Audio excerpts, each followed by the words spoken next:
অধর্ম, অবিচার ও অন্যায়ের বিরুদ্ধে সারা জীবন ছিলাম এবং সারা জীবন থাকবো। আমরা কোনোভাবে মারধর করিনি ওনাদেরকে।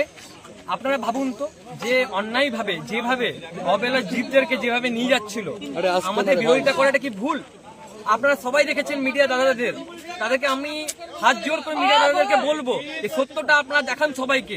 যেভাবে অন্যায়ভাবে একটা গরুর উপরে আরেকটা গরু, তার উপরে আরেকটা গরু যেভাবে অন্যায়ভাবে নিয়ে যাচ্ছিল, সেইভাবে কি প্রোটেস্ট করবো না?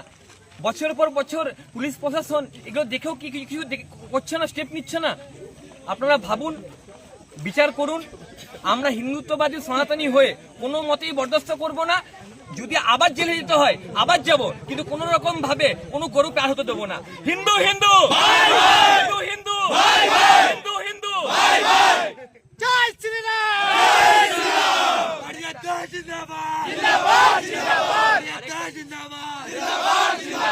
আরেকটা কথা আমি বলবো আপনাদের মাধ্যম দিয়ে তৃণমূলের নেতৃত্ববৃন্দদেরকে, যে কষ্টটা আমি পেলাম বা যে কষ্টটা আমার ঘরের লোক পেল বা আমার বন্ধু বান্ধবরা পেল, এরকম যেন আমি আপনাদের মাধ্যমে তৃণমূলের নেতৃত্ববৃন্দদেরকে বলবো যে যারা আমাকে এই কষ্টটা দিলেন, আমার পরিবারকে দিলেন বা আমার বন্ধু বান্ধবদেরকে দিলেন, সৎ পথে থেকে যে কষ্টটা পেলাম, ভগবান যেন এমনি কষ্ট আমার শত্রুরাও না পায়, এমনি কষ্ট আমরা কোনোদিনও কাউকে দেবো না। এবং তৃণমূলের হিন্দু বা সিপিএম এর হিন্দু বা কংগ্রেসের হিন্দু বলে নয়, প্রত্যেকটা সনাতনীদেরকে আমরা বলছি, গোমাতা হচ্ছে আমাদের সেন্টিমেন্ট। কোনো রকম ভাবে কোনো কম্প্রোমাইজ হবে না, পার্টি যার যার, কিন্তু গোমাতা যেখানে কথা উঠবে সেখানে সবাইকে আমাদের একসঙ্গে হয়ে লড়তে হবে।